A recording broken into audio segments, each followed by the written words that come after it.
Once again, I'm at Inhabitat with another fascinating science article investigating waves, materials, and nano-sized particles with unheard of strength, but the article has a short length. And I'm disappointed about that. I wanted to read more at Inhabitat.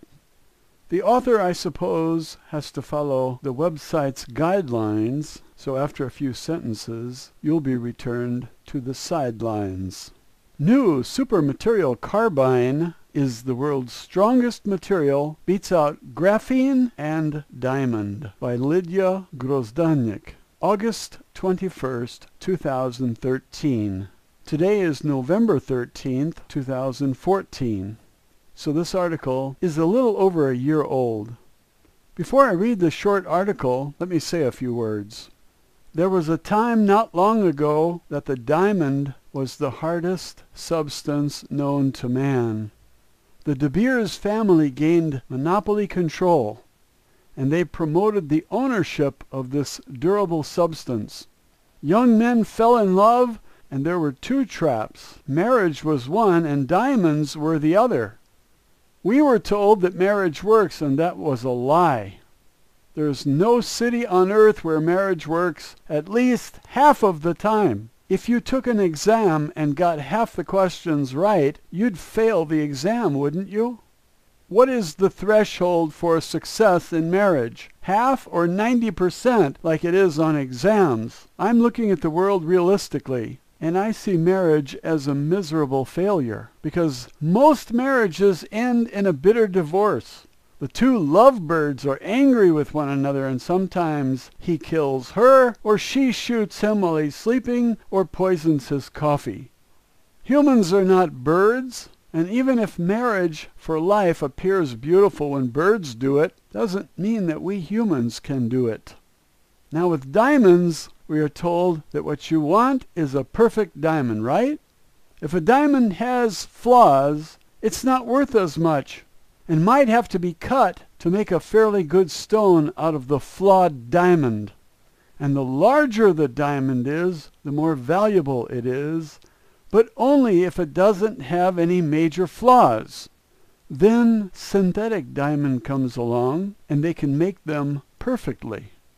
Natural diamonds are made of carbon, and they are imperfect. Synthetic diamonds are made of the identical material, but they are nearly perfect. The only way a gemologist can tell the difference between a natural diamond and a synthetic one is by looking for flaws. If you had a natural diamond without flaws, the gemologist would conclude that it's synthetic. Okay, so we have a very plentiful element, carbon, which is found in every living thing. A chunk of coal is carbon, and diamonds are carbon.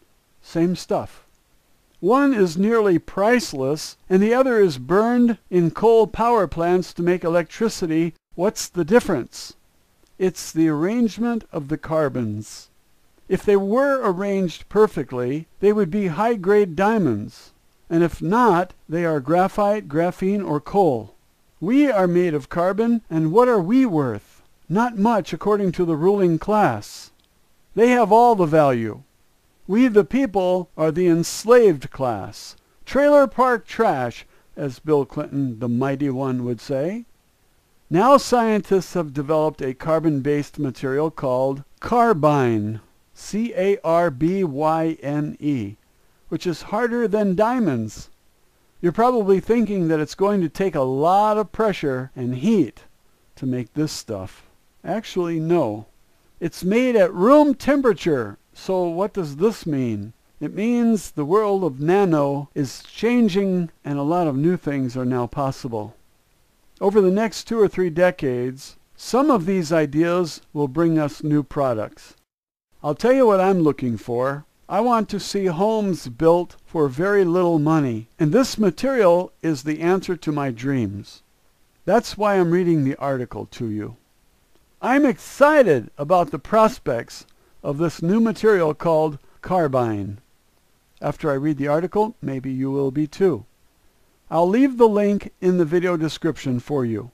A new research paper published on Arxiv, A-R-X-I-V, describes in detail the properties of Carbyne, a supermaterial that is stronger than graphene and diamond, and that can be synthesized and stabilized at room temperature. Carbyne is stiffer than anything that scientists have seen before, and it could potentially have a wide variety of applications in nanomechanical systems and electromechanical devices.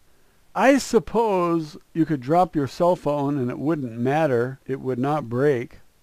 If your house was made of this material, you couldn't cut it even with a diamond.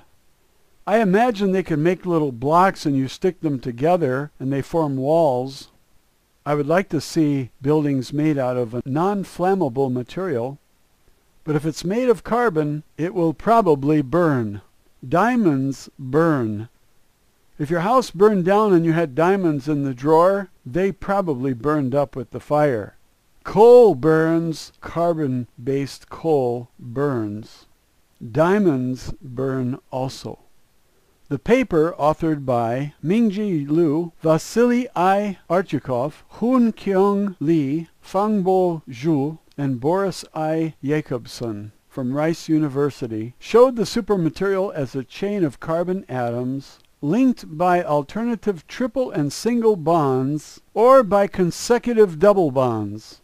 Now remember, carbon makes 4 bonds. The smallest carbon molecule is methane, CH4. It's a carbon with 4 hydrogens attached in a tetrahedron, which means it's a triangle with an antenna. A 3-legged table, you might say, with an antenna. I think all angles are 109.5 degrees. If you study chemistry, the tetrahedron is a very important structure. One of the first things you learn in chemistry is the tetrahedron. And since carbon makes 4 bonds, you can make long chains. Now what happens if you alternate triple and single bonds? These 2 carbons have a triple bond, and of course, each one of them only has 1 bond left, so those are single bonds. So the author says they're linked up by alternative triple and single bonds or by consecutive double bonds. So you could have 2 bonds between 2 carbons. That's a double bond, and every one of them in the series is like that.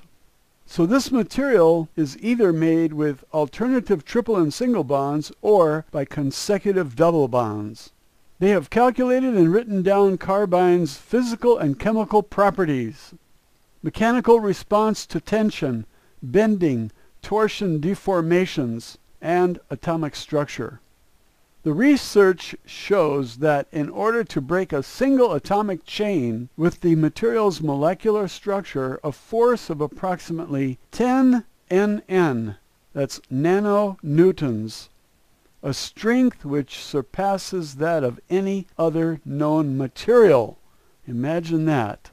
Its torsion and stiffness can be 0, but can be switched on by appropriate functional groups at the ends, according to the paper. Now, a functional group is something like, in ammonia you have NH3. In an alcohol you have OH. These are functional groups. Now, what kind of functional groups would you put at the ends of this chain of carbons? I don't know. I have no idea.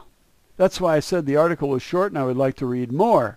This is the briefest summary, and the viewer has to crack a book here, go online and start researching to find out more, because this is a very fascinating subject.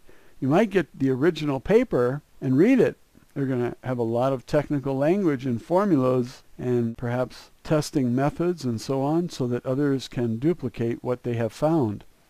Anyway, I think it's an important breakthrough, and it's going to take 25 years before products can be brought to us. If this is typical, if this material turns out to be atypical, we could see products in 5 or 10 years.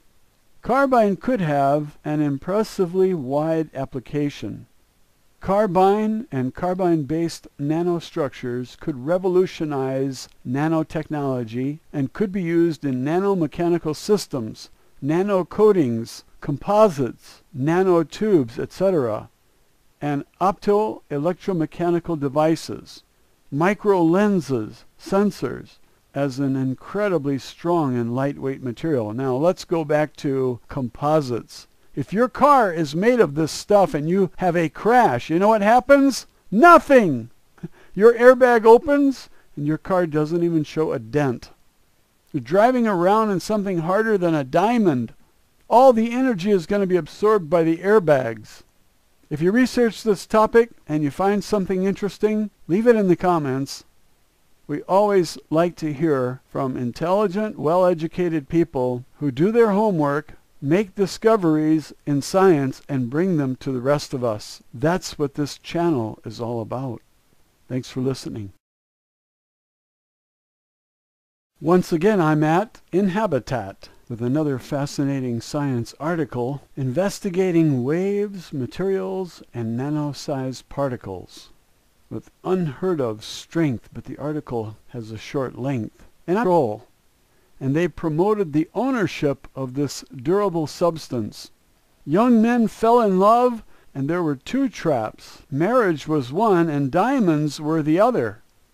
We were told that marriage works, and that was a lie. Carbyne is the world's strongest material, beats out graphene and diamond, by Lydia Grozdanik. August 21st, 2013. Today is November 13th, 2014. So this article, I'm disappointed about that. I wanted to read more at Inhabitat. The author, I suppose, has to follow the website's guidelines, so after a few sentences, you'll be returned to the sidelines. New Supermaterial article is a little over a year old. Before I read the short article, let me say a few words. There was a time not long ago that the diamond was the hardest substance known to man. The De Beers family gained monopoly control